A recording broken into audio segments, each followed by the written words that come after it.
नहीं, ये जो ग्राफ आपको नज़र आ रहा है बेसिकली ये डिफरेंट मेटल आयंस का वाटर एक्सचेंज रेट कांस्टेंट है 25 डिग्री सेंटीग्रेड। ठीक है। और ये डिफरेंट रेट कांस्टेंट जो है वो हमने पीछे जो है वो थोड़ा सा इसके बारे में देखा भी था। बट ये डिफरेंट मेटल्स का रेट एक्सचेंज है जो मेटल कैटेगराइज करते हैं जिस बेसिस पे। अच्छा, अब हम ना थोड़ा सा ये देखते हैं कि जो डिफरेंट फैक्टर्स हैं that controls the value of के। ठीक है, इसकी के की वैल्यू को जो जो बेसिकली कंट्रोल कर रहा है उसको हम जरा थोड़ा सा देखते हैं। उससे हमें ना ये ज़रा ज़्यादा वैल्यू क्लासिफिकेशन ऑफ मेटल्स के बारे में ज़्यादा पता चलेगा। सो important observation for the classification of metals, metal ions in terms of their exchange reaction हम यहाँ देखेंगे। और ये exchange reaction with water exchange reaction most probably है। So electrostatic, number one is electrostatic interaction in metal ligand bond। ठीक है, electrostatic का मतलब ये है कि आप आयनिक बॉन्ड की बात कर रहे हैं। तो हम बात जब आयनिक बॉन्ड की करेंगे तो हमारे पास जो मेन पैरामीटर है वो आयनिक पोटेंशियल है। सो आयनिक पोटेंशियल के लिहाज से ionic potential is what? It is charge over radius value. So this is charge over radius value, and charge is where Z is actually a shielding effect. तो ये भी यहाँ पर वैल्यू या shielding constant ये भी हमारा यहाँ पे इलेक्ट्रोस्टैटिक इफेक्ट ऑफ मेटल को क्या करेगा, इंटरेक्ट करेगा, इन्फ्लुएंस करेगा। एंड दिस Z स्क्वायर, ठीक है, या Z star square by r in this z star is actually z minus shielding constant। ठीक है, z minus shielding constant है।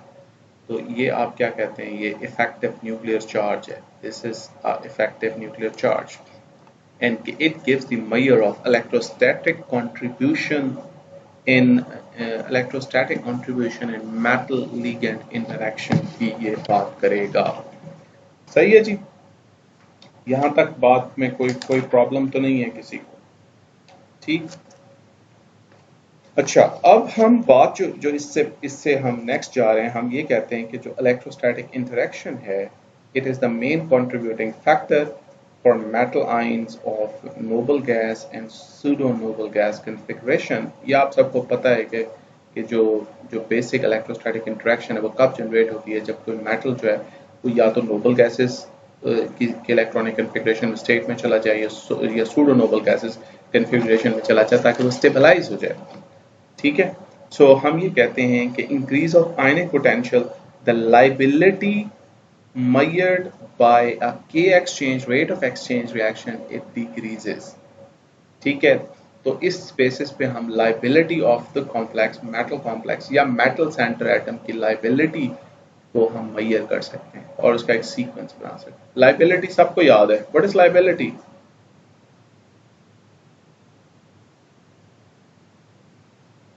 कौन आंसर करेगा लाइबिलिटी का?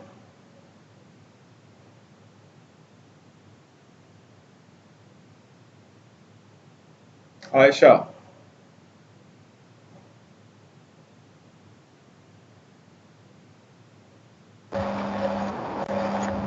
सर लाइबिलिटी होता है ना कि जो हमारे पास काइनेटिकली अनस्टेबल कॉम्प्लेक्स हाँ जी, जिनमें रेट ऑफ वो तो सेट हो सकते हैं। गुड। लाइबल कॉम्प्लेक्सेस का मतलब है कि काइनेटिकली अनस्टेबल कॉम्प्लेक्सेस।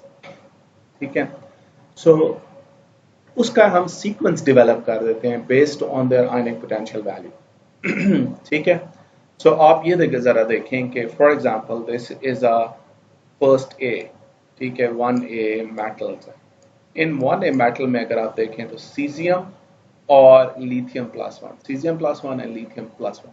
तो जो हम कहते हैं कि सीजियम प्लस वन की लाइबिलिटी ज़्यादा है, ये लाइबल कॉम्प्लेक्सेस ज़्यादा बनाएगा और ये लाइबल कॉम्प्लेक्सेस कम बनाएगा, इनर्ट कॉम्प्लेक्सेस ज़्यादा बनाएगा। And with this is second B and so on. In second B में barium, strontium, calcium in class one जो पीछे हमने दिए देखा था क्लासेस ऑफ मेटल्स की बात की थी, और मैग्नीशियम जो है वो क्लास 2 है और बेरिलियम क्लास 3 मेटल है।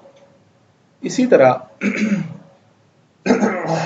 सॉरी इसी तरह indium, gallium, aluminium class 3 states में है। इनको अगर आप देख लें तो इंडियम प्लस 3 मोर लायबल और aluminium plus 3 less liable complexes बनाएगा एंड सो ऑन। ये आप चेक कर लेंगे, देख लेंगे सीक्वेंस को। जो पैरामीटर्स बेसिकली जो जो जिसकी हम बात कर रहे हैं वो आयनिक स्ट्रेंथ है, ठीक है, आयनिक पोटेंशियल है, जिसको हम कहते हैं चार्ज ओवर रेडियस रेशियो, ठीक है। It also indicate the strength of Bronsted acid, ठीक है। सो हम कहते हैं कि ये जो रेशियो है ये हमें ब्रोंस्टेड एसिड के कॉन्सेप्ट के बारे में भी उसी तरफ ले जाती है। सो हम कहते हैं कि जो भी ये मेटल वाटर कॉम्प्लेक्स है, ठीक है, एक्वा कॉम्प्लेक्स है, having large charge radius ratio, it possesses a lower K exchange value. उनकी K exchange value क्या होगी? lower होगी। In fact, हम ये भी कह सकते हैं कि नॉन एसिडिक या फ्री एसिडिक जो आइंस हैं they are highly liable, ठीक है, while acidic cations are relatively more inert. ये एसिडिक कैटाइंस क्या होते हैं?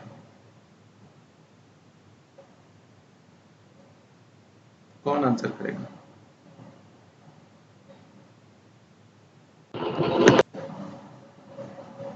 शाबाश, किसी का माइक ऑन हुआ था।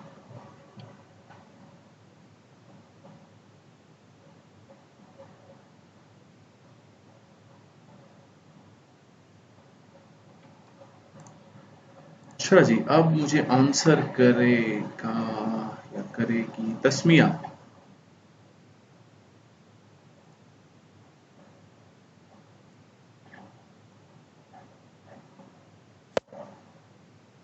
तो वो कैटायंस जो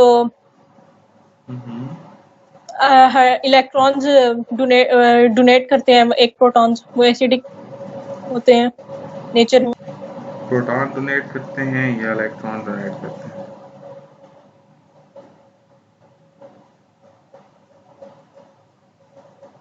या एक्सेप्ट करते हैं? क्या करते हैं? डोनेट करते हैं लीवियस एसिड बेस कॉन्सेप्ट के तहत। जो इलेक्ट्रॉन डोनेटर होता है ना, वो बेस होती है। ये इलेक्ट्रॉन एक्सेप्ट करते हैं। इलेक्ट्रॉन एक्सेप्टर, वो कैटाइंस जो स्ट्रांगली इलेक्ट्रॉन एक्सेप्ट कर रहे होंगे, वो इलेक्ट्रॉन एक्सेप्टर्स क्या होते हैं? दे आर एसिड्स, ठीक है। अब अगर आप यहां देखें, इस फर्स्ट सीरीज को देखें, सीजियम +1 और लिथियम +1, इनमें से कौन आसानी से इलेक्ट्रॉन एक्सेप्ट करेगा? फौरन जल्दी एक्सेप्ट कर सकता है?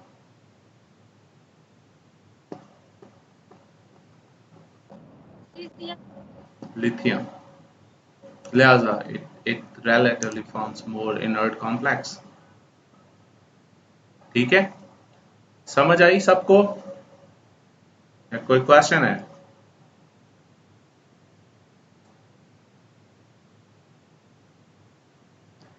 ओके, सो लाइबिलिटी जो डिक्रीज हो रही है, ये देखें यहाँ लाइबिलिटी इस तरफ क्या हो रही है? डिक्रीज हो रही है liability.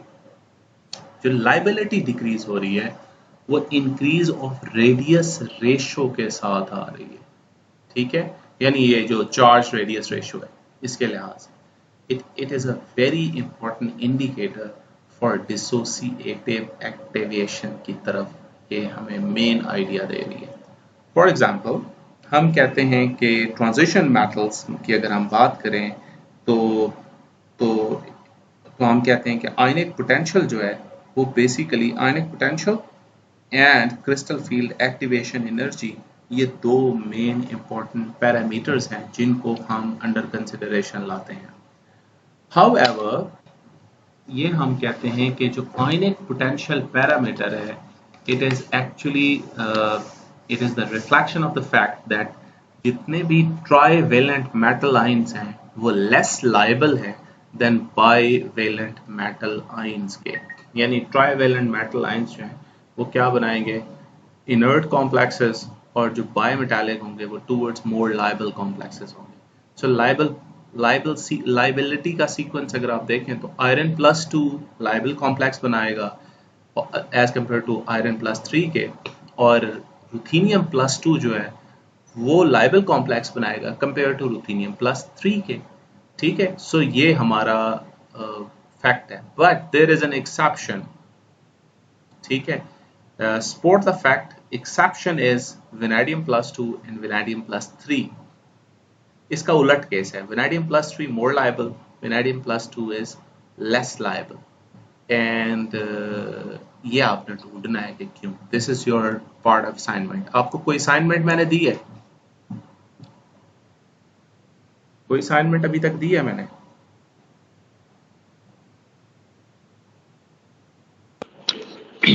Excuse me Yes, sir, sir. ये Yes, sir. लेक्चर रिकॉर्डिंग हो रहा है? जी जी जी जी, हाँ जी, असाइनमेंट मैंने दी है, लेक्चर रिकॉर्ड हो रहा है। असाइनमेंट मैंने दी है आपको। आपने एक क्वेश्चन दिया था असाइनमेंट। एक क्वेश्चन दिया था, अब ये दूसरा क्वेश्चन आपके पास आ गया। ठीक है, जब ये 3 से 4 क्वेश्चन हो जाएंगे ना, तो ये क्वेश्चन मुझे GR एक पेज पे टाइप करके मुझे भेजेगी और मैं उसे CMS पे ना दोबारा से अपलोड करके आपका उसका टाइम ड्यूरेशन लगा दूंगा। ठीक है, और उस टाइम ड्यूरेशन के अंदर ही आपने ये सबमिट कराना है। Okay Okay, sir. गुड। सो ये आपके पास क्वेश्चन आ गया कि ये वेनेडियम प्लस 3 जो है वो मोर लाइबल कॉम्प्लेक्स बनाता है वेनेडियम प्लस 2 के, हालांकि उधर दूसरे केस में ऐसा नहीं है।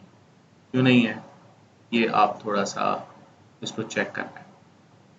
ठीक, अच्छा जी, उसके बाद हम आते हैं दूसरे पर। ये तो आयनिक पोटेंशियल की बात हो गई।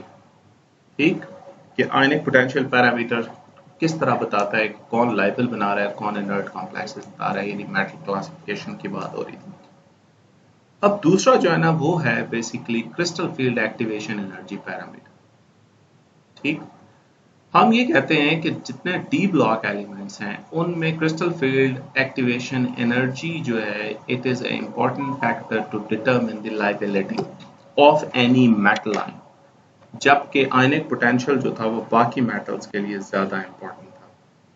ठीक है, सो आप ये इस चीज को थोड़ा सा साथ साथ ये देखते जाएंगे। सो जो ट्रांजिशन मेटल्स जो है वो उसके ऊपर इंपॉर्टेंट पैरामीटर क्या है, क्रिस्टल फील्ड एक्टिवेशन एनर्जी।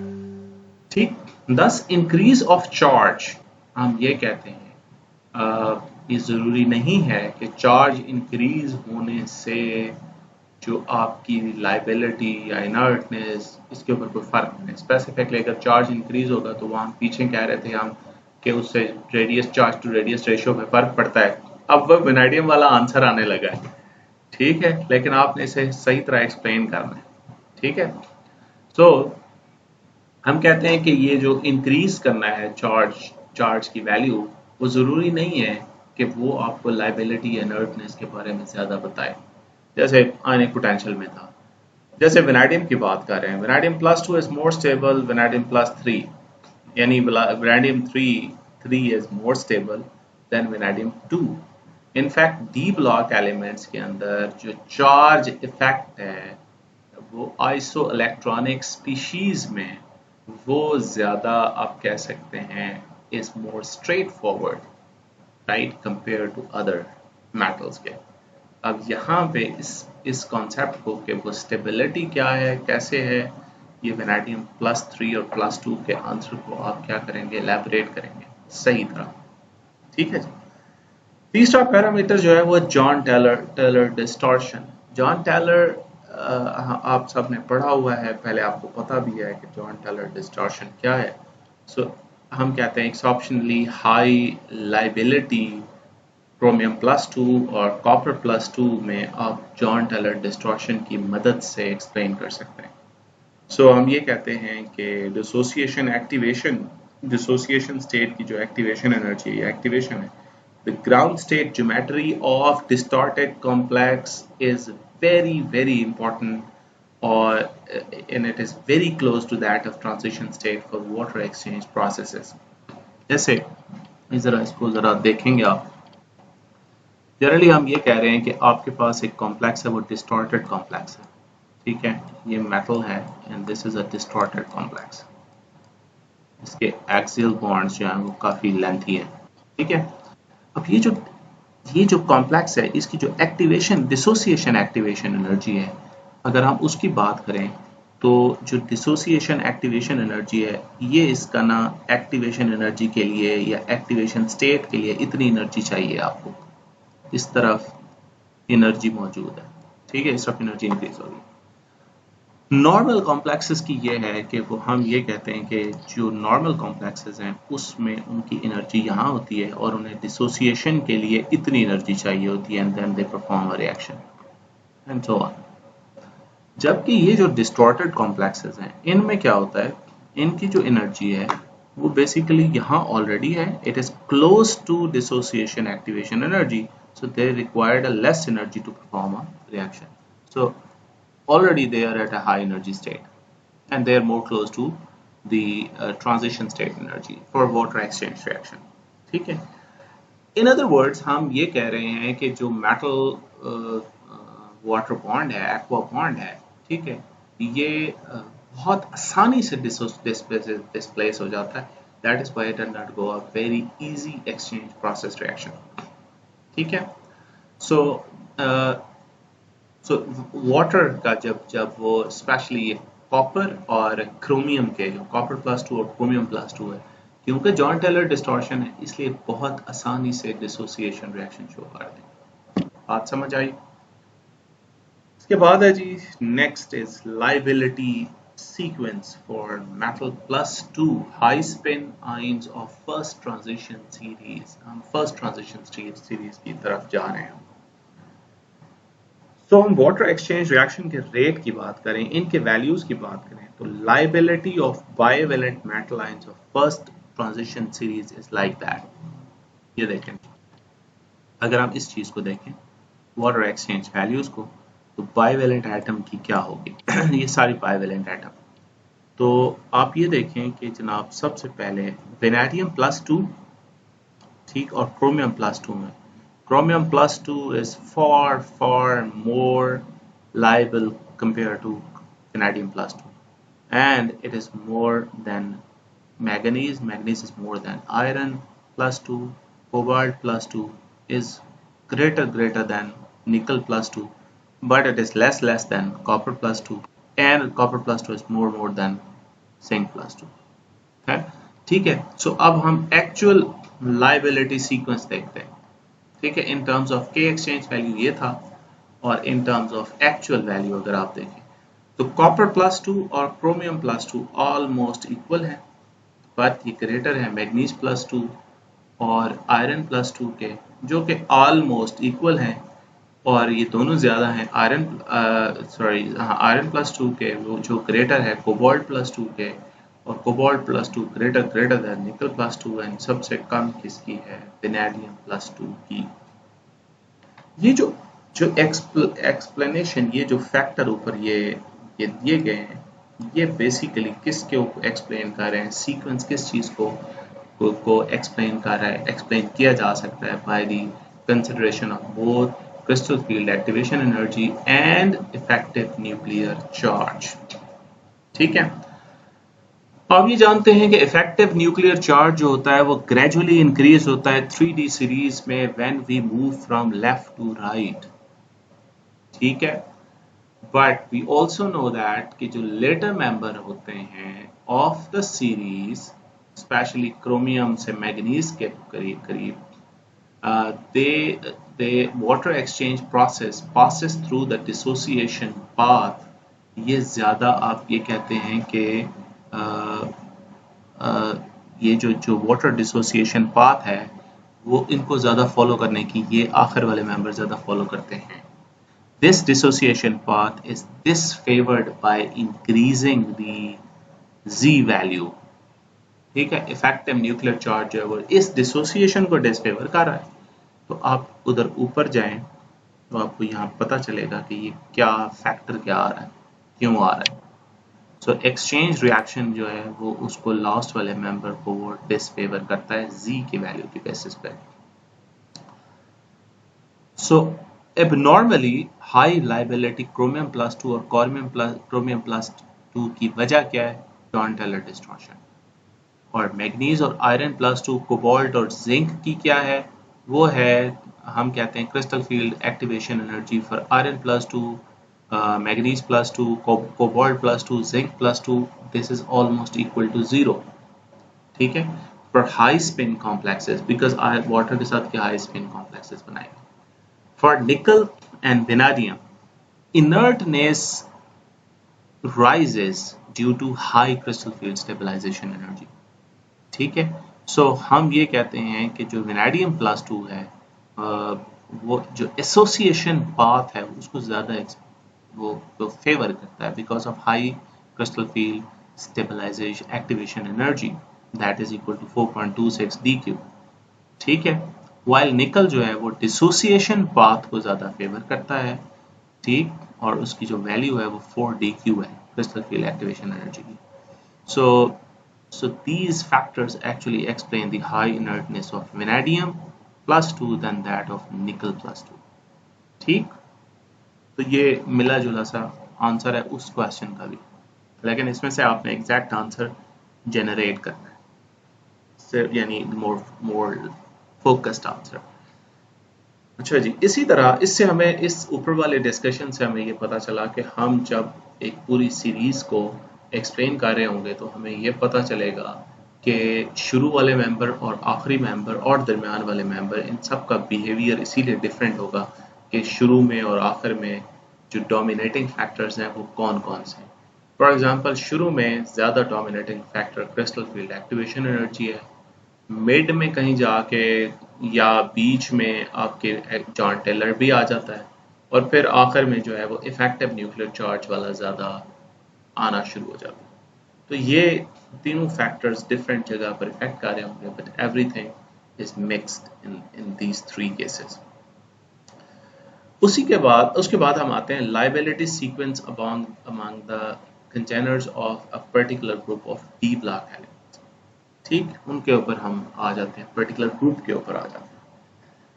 अब आप कहते ये हैं कि लाइबिलिटी जो है वो डिक्रीज हो रही है फॉर हैवियर मेंबर्स। ठीक है, यानी हैवियर जो कंटेनर्स हैं of any group, they are more inert.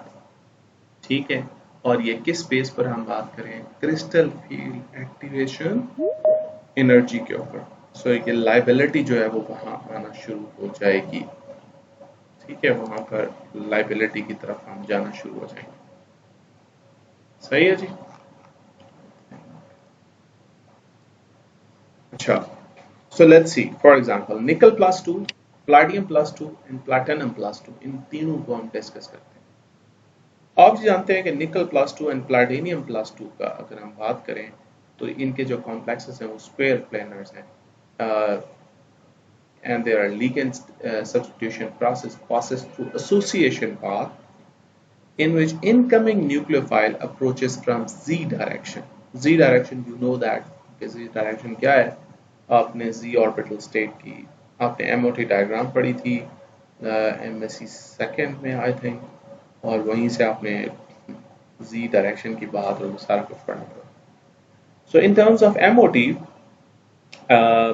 vacant antibonding DZ orbital आपको चाहिए। ठीक है, it requires। ठीक, so energy of vacant antibonding DZ orbital increase करता है from nickel plus 2 to platinum plus 2। It means crystal field CFT जो है, ठीक है, उसकी टर्म्स में अगर आप देखें तो Z क्या है? आउट डिस्टॉर्शन शो कर रहा है। ठीक है, Z जो है बेसिकली क्या कर रहा है? सो ये आउट डिस्टॉर्शन शो कर रहा है। ठीक है, सो क्रिस्टल फील्ड स्टेबलाइजेशन पावर जो है, क्रिस्टल फील्ड स्प्लिटिंग पावर जो है वो इंक्रीज कर रही है निकल प्लस 2 से निकल प्लैटिनम प्लस 2। ठीक है, और अगर हम MOT को देखें तो हम ये भी कहते हैं कि जो anti bonding character of DZ square orbital है वो इंक्रीज कर रहा है from nickel plus 2 to platinum plus 2। इसका मतलब ये है कि जो जो वेकेंट एंटी बॉन्डिंग ऑर्बिटल्स हैं वो it is basically they participate to accommodate the entering nucleophile, and that causes the loss of CFSE crystal field stabilization energy, and this loss increases from nickel plus 2 to platinum plus 2. इससे हमने ये नतीजा निकाला कि crystal field activation energy या ligand field activation energy जो है वो इंक्रीज करती है निकल प्लस 2 से प्लैटिनम प्लस 2 में, और दस जो लाइबिलिटी है वो डिक्रीज करती है फ्रॉम निकल प्लस 2 से प्लैटिनम प्लस 2 में। सो ये एक बेसिक कॉन्सेप्ट है इसके पीछे कि क्यों ऐसा हो रहा है, और ये जितने भी हैं this all are reasoning and this all are based on some kind of facts. ठीक है, तो लिहाजा आप ना इसको ज़रा गौर से देखेंगे। सो हम ये कह रहे हैं कि अल्टरनेटिवली कि जो लिगेंड जितने भी that incoming ligand occupies the vacant non bonding pz orbitals. ठीक है, द एनर्जी ऑर्डर अगर आप प्लैटिनम का 6p 5p 4p इनको देखें, 6p of platinum 2 5p of platinum 2, निकल का 4p को अगर आप देखें तो इन तीनों की एनर्जी को कंपैरिजन करें तो 6p की एनर्जी हाई है, प्लैटिनम प्लस 2 की, प्लैटिनम की 5p की ज़्यादा है, और सबसे कम एनर्जी निकल 5 2 की है। और ये भी आपको लाइबिलिटी ऑर्डर को एक्सप्लेन कर रहा है कि अगर आपका इनकमिंग लिगेंड जो है वो dz² की बजाय इस p में आना चाहे तब भी यही बात है। ठीक है, सो सेम ऑर्डर जो है आपके पास एक्सप्लेन हो रहा है। सही है। सेम केस अगर आप आयरन प्लस 2 और रुथेनियम प्लस 2 को डिस्कस करें तो यही सेम एग्जांपल सेम आंसर होगा। इसी तरह आपको bolt plus 3 ruthenium rhodium plus 3 और इरिडियम प्लस 3 को एक्सप्लेन करें तब भी यही आंसर होगा। लिहाजा ज़रा टेक्निकली आप ना इसको ज़रा पढ़ेंगे और इसे देखेंगे तब ये ज़्यादा आसानी से आपको समझ आएगा, और मैं इनमें से कोई भी क्वेश्चन इनसे रिलेटेड भी दे सकता हूँ। लिहाजा थोड़ा सा जो है आप इसे देखें, और इनका आंसर नीचे आने लगा। ठीक है, अगेन तो जनाब आप इस तरह करें कि ये 2 पॉइंट्स हो गए। अब मैं इसके बाद जो है ना आपको इंशाल्लाह ये जो पॉइंट 2 है इससे ऑनवर्ड्स जो है मैं एक एक्स्ट्रा नेक्स्ट लेक्चर अपलोड करूंगा, वहाँ आपने इसको पढ़ना है, और जो क्वेश्चन मैंने पूछा है एज एन असाइनमेंट उसका आप आंसर साथ लिखें।